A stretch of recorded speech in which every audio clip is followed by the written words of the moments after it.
Pimpinan Pondok Pesantren Al Zaitun, Panji Gumilang akhirnya ditetapkan tersangka dan ditahan oleh penyidik Bareskrim Mabes Polri. Proses penetapan tersangka ini terbilang cukup lama. Sebelumnya sejumlah kontroversi Panji Gumilang dan juga Pondok Pesantren Al Zaitun mencuat ke publik dan menjadi sorotan. Lalu bagaimana dengan proses hukum Panji Gumilang dan bagaimana nasib Pondok Pesantren Al Zaitun setelah ditinggal oleh Panji Gumilang? Pagi ini kita akan membahasnya dengan sejumlah narasumber melalui daring, diantaranya ada pemerhati Pondok Pesantren sekaligus Wakil Sekretaris Badan Penanggulangan Ekstremisme dan juga Terorisme MUI, yaitu ada Muhammad Najih Aromadloni. Selamat pagi Mas Najih, dan juga ada Selamat pakar pagi, hukum pidana Assalamualaikum. Universitas Islam Indonesia, ada Mas Ari Wibowo. Selamat pagi Mas Ari. Selamat pagi Mas Riza. Nah, ini telah ditetapkan menjadi tersangka dan Panji Gumilang ditahan di Rutan Bareskrim Polri sampai dengan 21 Agustus. Selagi polisi terus menyelidiki kasus ini begitu. Saya ingin ke Mas Najih terlebih dahulu sebagai pemerhati pondok pesantren. Ini juga menjadi pertanyaan dari banyak pihak begitu terkait dengan nasib para santri ketika memang Panji Gumilang sudah ditahan dan ditetapkan menjadi tersangka. Seperti apa Anda melihatnya? Ya, tentu pertama kami mengapresiasi Polri ya, bahwa ini membuktikan bahwa hukum berjalan ya. Biarkan masyarakat mendapatkan keadilan. Nah, sekarang tinggal Al Zaitun, saya kira sejak awal penanganan ini memang harus diklasifikasi. Ada penanganan terhadap Panji Gumilang, kemudian pesantren Al Zaitun sebagai pesantren, dan juga nantinya adalah NII sebagai yang menjadi induk organisasi pesantren ini. Saya kira menangani pesantren ini tidak sulit ya, karena kalau dilihat dari segi jumlah santrinya, tentu Al Zaitun ini tidak banyak juga gitu. Artinya ini kategori pesantren yang sedang lah. Karena beberapa pesantren di Jawa Timur itu misalnya ada yang santrinya sampai 45.000 misalnya, seperti di pesantren di Lirboyo Kediri. Artinya memitigasi santri ini nantinya saya kira tidak sulit, bisa dipindahkan ke beberapa pesantren lain mungkin, misalnya seperti pesantren-pesantren yang ada di bawah Kementerian Agama yang jumlahnya ada hampir 30.000 pesantren. NU juga Ketua Umum PBNU kemarin sudah menyatakan siap menampung santri-santri Al Zaitun. Begitu juga saya kira ormas-ormas yang lain. Jadi sekarang tinggal menurut kami adalah menuntaskan kasus Panji Gumilang ini setransparan mungkin ya, dan harus dibuka sampai ke akar-akarnya, karena selama puluhan tahun terlalu banyak yang ditutup-tutupi dan terlalu banyak misteri yang mengitari pesantren ini. Selama ini juga saya lihat banyak tokoh-tokoh yang menghalangi adanya penyelidikan ya, dan kemudian juga karena itu ini saya kira momentum untuk membuktikan semua isu yang berkembang apakah itu benar atau tidak, dan saya kira Al Zaitun juga setelah ditinggal oleh Panji Gumilang harus kooperatif dalam penyelidikan ini ya. Dan tentu juga nantinya bukan hanya soal penistaan agama, tetapi juga kasus-kasus yang lain yang selama ini tidak tertangani ya. Ada kasus TPPU tentu saja, kemudian ada penyerobotan lahan, ada kasus-kasus seperti pemalsuan dokumen, pelecehan seksual, dan kemudian juga kasus-kasus yang lain. Saya kira ini adalah momentum untuk membuktikan itu semuanya nanti di hadapan hukum gitu. Mungkin juga pasti tentu kan aparat keamanan nanti kan akan ke Al Zaitun. Saya harap tidak ada upaya untuk melawan hukum dan mereka semua akan kooperatif sehingga kasus ini betul-betul terang ya. Kemudian nanti juga kita akan lihat beberapa struktur yang memang bermasalah dari Al Zaitun ini gitu. Mas Najih, sebelum saya ke Mas Ari, saya mau nanya lagi sama Mas Najih. Tadi Mas Najih sempat mengatakan bahwa ada tokoh-tokoh yang menghalangi hukum. Siapa yang Anda maksud? Iya, tentu nama-nama itu sudah berkembang di publik. Panji Gumilang sendiri juga melakukan hal tersebut. Beberapa kali Panji Gumilang ini punya track record kabur, misalnya tahun 81 ketika akan diproses hukum Panji Gumilang kabur ke Sabah, Malaysia. Tahun 2012 ketika sudah divonis juga Panji Gumilang juga kabur. Kemarin di panggilan yang kedua juga bersikap tidak kooperatif. Jadi saya kira ke depan baik Panji Gumilang maupun pendukung-pendukungnya, mari kita semua baik yang setuju maupun tidak setuju serahkan ke mekanisme hukum ya. Biarkan negara bekerja tuh. apakah misalnya kaitan dengan NII itu apakah masih ada sampai sekarang, apakah tidak, itu nantinya akan dilihat ya. Karena kan Panji Gumilang ini tidak berdiri sendiri, tetapi beserta dengan struktur NII-nya gitu. Ya. Berdasarkan info yang kami dapatkan ada 34 gubernuran ya, meskipun yang aktif itu ada 5 gubernur ya. Nanti itu semua tentu akan dibuktikan ya di dalam proses penegakan hukum ini. Oke, akan dibuktikan dalam proses penegakan hukum. Sebelum kita lanjut lagi membahas tentang apa yang ada di dalam Al Zaitun sendiri dari pemahaman Mas Najih, sepertinya juga banyak tahu dari mulai kasus-kasusnya dan penerapan proses belajarnya di sana. Saya ke Mas Ari. Mas Ari, penetapan tersangka yang akhirnya ditetapkan Panji Gumilang sebagai tersangka dan ditahan 21 hingga 21 Agustus ini, Anda menilainya sudah tepatkah? Karena Menko Polhukam Mahfud MD juga memberikan informasi bahwa kepada media, masyarakat ini tinggal tunggu waktu saja dan waktunya sudah tepat bahwa langkah polisi ini juga sudah cepat untuk menetapkan Panji Gumilang sebagai tersangka. Ya, jadi kasus Al-Zaitun itu sebenarnya sudah terendus lama sekali. Ketika saya dulu mahasiswa S1 pun itu juga sudah terdengar adanya penyimpangan di Pondok Pesantren Al-Zaitun yang dilakukan oleh pimpinannya yaitu Panji Gumilang. Akan tetapi saat itu kan memang belum berkembang teknologi informasi yang seperti sekarang. Tapi setelah berkembang teknologi informasi, akhirnya beberapa terkonfirmasi dugaan-dugaan yang sudah muncul sebenarnya beberapa tahun yang lalu. Dan menurut saya, apa yang dilakukan oleh pemerintah itu cenderung lambat. Akan tetapi apapun, sekarang ini sudah ditujukan oleh pemerintah dan juga aparat penegak hukum mengenai komitmennya untuk mengusut kasus ini. Dan menurut saya, dengan pemeriksaan terhadap 40 saksi, 17 saksi ahli, itu sudah sangat cukup lah untuk menetapkan Panji Gumilang ini sebagai seorang tersangka. Jadi kalau ada yang mengatakan ini prosesnya terlalu singkat, dia enggak juga. Banyak kasus yang saksinya diperiksa itu enggak sampai 40, enggak sampai 17 saksi ahli, tapi toh pun juga bisa ditetapkan sebagai tersangka. Iya, Mas Ari, tadi Mas Ari berbicara bahwa ini kasusnya dari saya satu begitu. Kalau misalnya kita membandingkan dengan kasus Alia Eden dan juga penetapan tersangka lain, Panji Gumilang ini termasuk ya cukup dibilang lama begitu ya, bahwa sejumlah kasusnya terciumnya juga dari tahun 1981 seperti tadi Mas Najih sampaikan.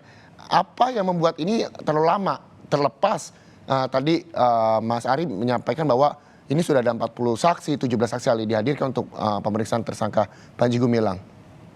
Ya, ini yang juga saya kritik dari pemerintah yang sangat lamban ya.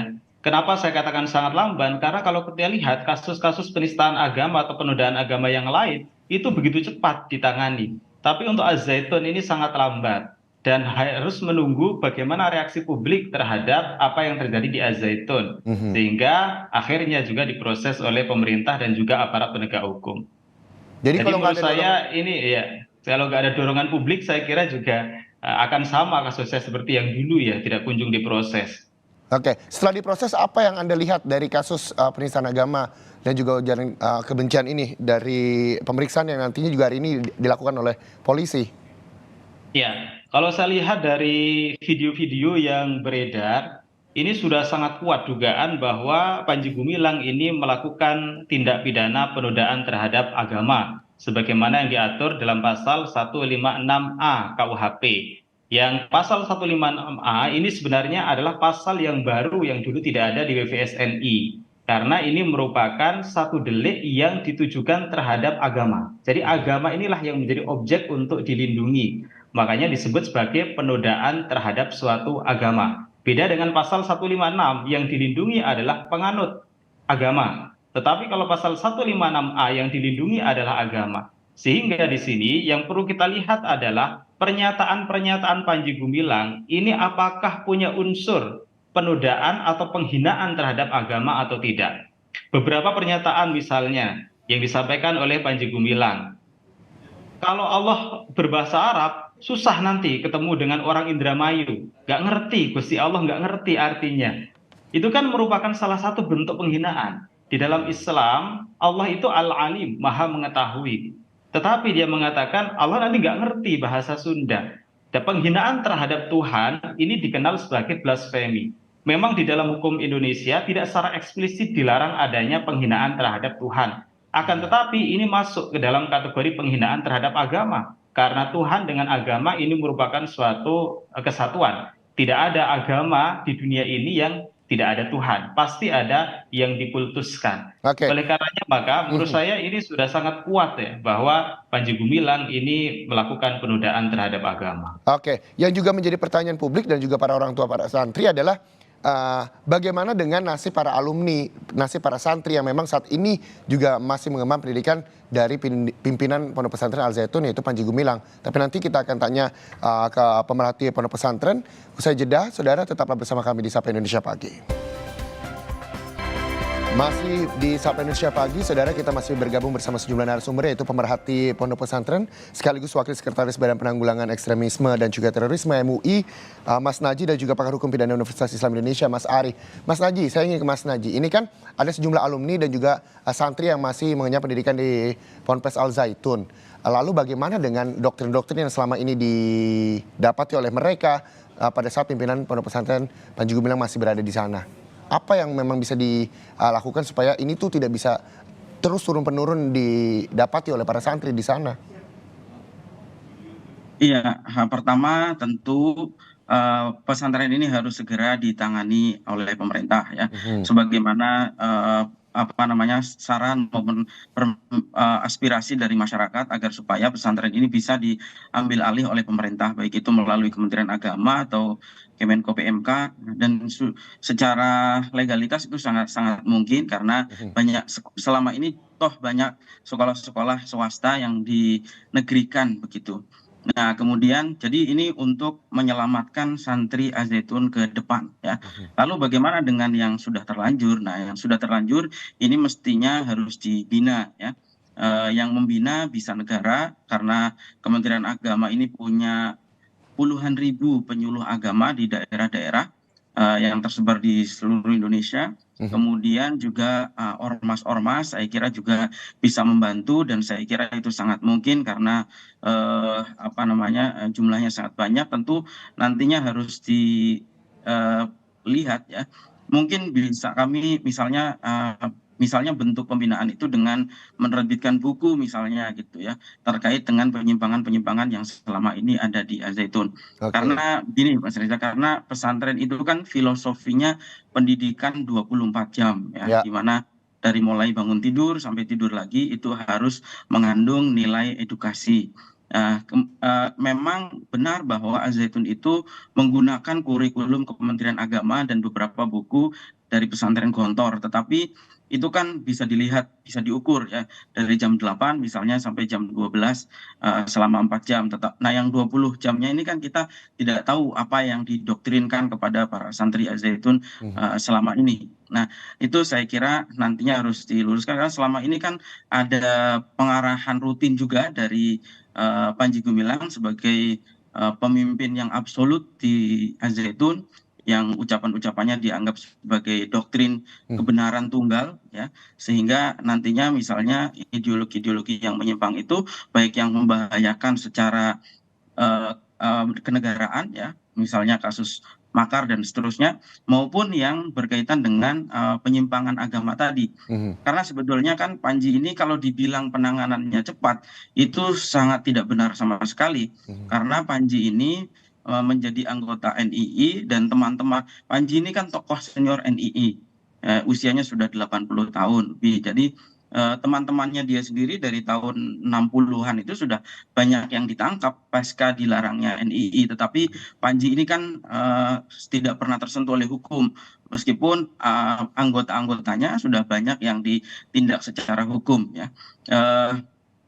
Beberapa laporan yang masuk itu selalu tidak pernah diproses. Nah, ini juga sebetulnya prosesnya kan tidak cepat yang sekarang ini. Nah, kontroversi Al Zaitun itu muncul sejak bulan Mei itu, dan kemudian sekarang sudah bulan Agustusnya proses penanganannya sudah sangat panjang. Kemarin pada saat masuk ke tahap penyidikan bahkan juga tidak kunjung ditetapkan sebagai tersangka gitu. Jadi saya kira ini bukan kriminalisasi sama sekali, bukan kriminalisasi dan tidak melanggar hak kebebasan beragama. Kenapa? Karena kebebasan seseorang itu dibatasi oleh kebebasan yang lain. Sementara Panji ini mempropagandakan penyimpangan-penyimpangannya yang ini tentu membahayakan. Oke, Mas Naji, sebelum ke Mas Ari, saya mau nanya lagi. Ini apa yang memang menurut Mas Naji yang membuat Panji Gumilang ini juga terlama ditetapkan sebagai tersangka, sementara sahabat-sahabatnya yang merupakan juga senior dari NII ini juga sudah ditetapkan sebagai tersangka dan ditangkap polisi? Apa penyebabnya? Iya, tentu kita semua sudah tahu lah ya bahwa Panji ini kan dulu anggota NII dan kemudian direkrut oleh intelijen ya, dibina gitu. Kepentingannya pada saat itu tentu agar supaya NII ini tidak melawan dan juga supaya apa namanya waktu itu untuk meredam gerakan PKI. Tetapi di sisi lain Panji sendiri memanfaatkan kedekatannya dengan perwira-perwira intelijen itu untuk membesarkan Al-Zaitun. Nah, Mhm. dan itu terjadi sampai sekarang banyak tokoh-tokoh pemerintah lah hari ini. Ada Oke. bahkan misalnya ketika dulu sempat Al-Zaitun itu tidak diperpanjang izinnya, itu banyak sekali pejabat-pejabat kita yang intervensi Kementerian Agama. Oke.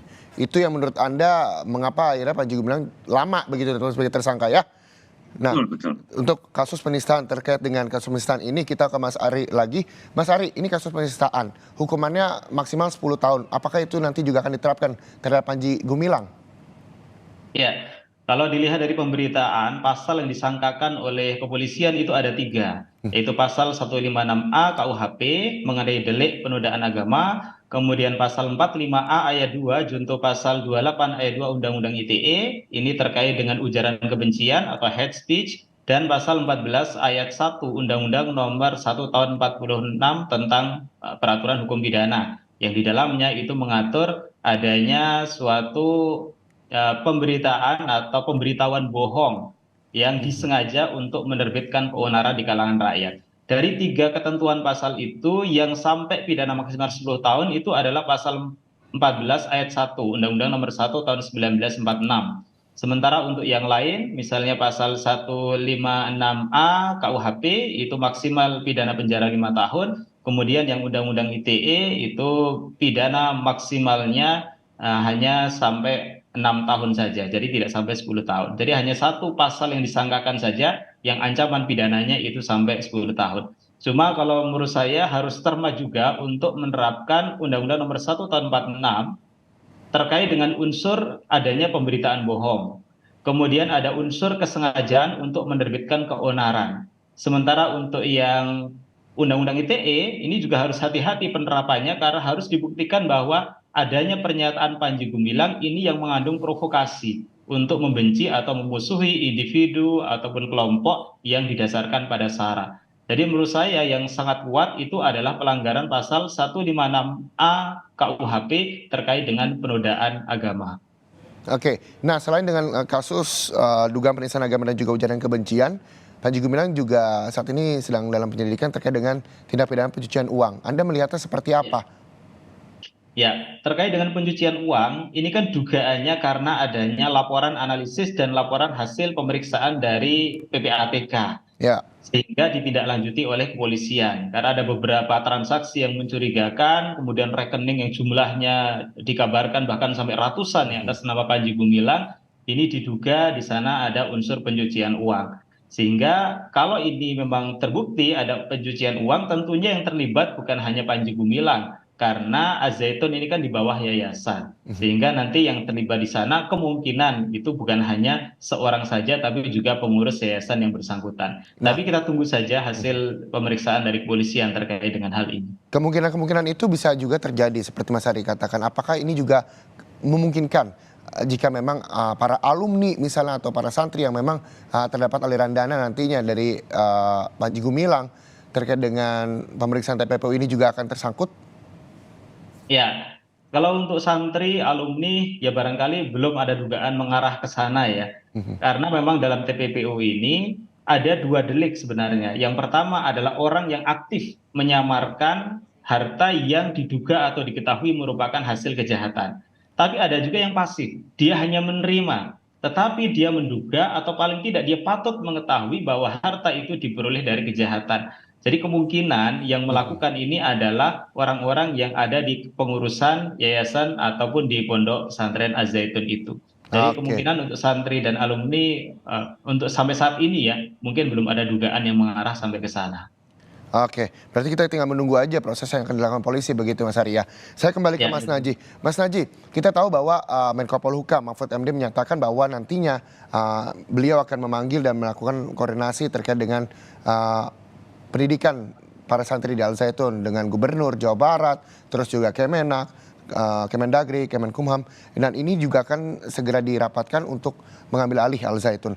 Terlepas dari itu, Mas Naji, dari sepengetahuan Mas Naji, sebenarnya metode pembelajaran seperti apa sih di sana? Apalagi juga di media sosial ini beredar foto-foto para santri begitu Al Zaitun yang menurut banyak orang kok begini ya. Nah, Anda melihatnya seperti apa?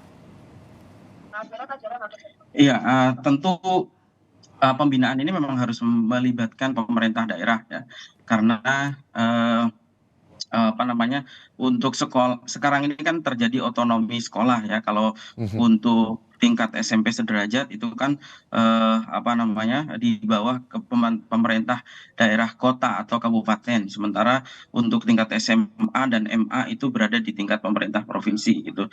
Jadi memang ini semua harus melibatkan semua pihak, saya Mhm. kira, baik itu pemerintah daerah maupun juga tokoh-tokoh masyarakat yang ada di sana, karena selama ini kan Al Zaitun ini menjadi pesantren yang tertutup ya, padahal tentu salah satu pesantren yang direkomendasikan adalah pesantren yang memang terbuka dengan masyarakatnya gitu.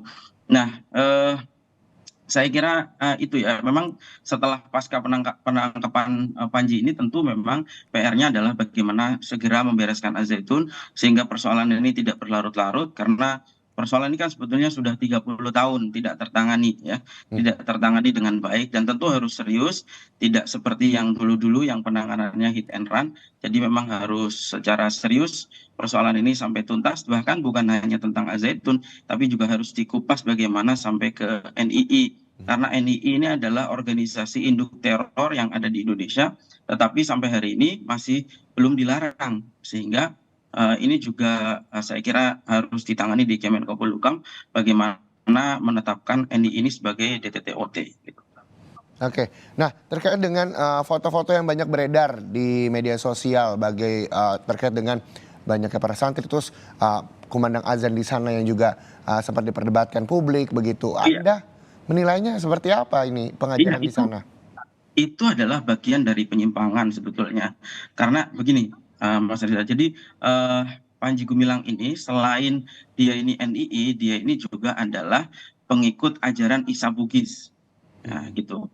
Isa Bugis ini adalah ajaran yang sudah dilarang di Indonesia pada tahun 1968, sudah ditetapkan sebagai ajaran terlarang. Juga pengikut Karim Hasan. Nah, ini yang saya kira karena itu ya banyak. Jadi mereka ini adalah ajaran yang sinkretik ya. Jadi mengumpulkan beberapa teori kemudian dijadikan satu ajaran kayak gitu. Mhm. Nah, ini kenapa terkesan Panji Gumilang ini dalam hal beragama dia tidak berpegang pada pakem Al-Quran dan hadis yang selama ini menjadi pedoman umat Islam, tetapi dia seakan-akan mengkreasi sendiri beberapa ajaran-ajaran agama Nah, itu. Nah, ini yang dianggap penyimpangan gitu. nah, apa yang dari pengamatan Mas Naji pembelajaran yang menyimpang di Al Zaitun?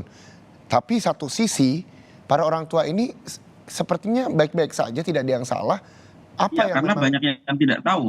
Karena banyak yang tidak tahu bahwa Al Zaitun ini menyimpang. Kan Al Zaitun ini kan contoh kasusnya selayaknya, singkat saja, Mas Naji? ya, contoh misalnya yang sederhana di luar persoalan agama adalah propaganda bahwa Al Zaitun itu menciptakan kemandirian pangan.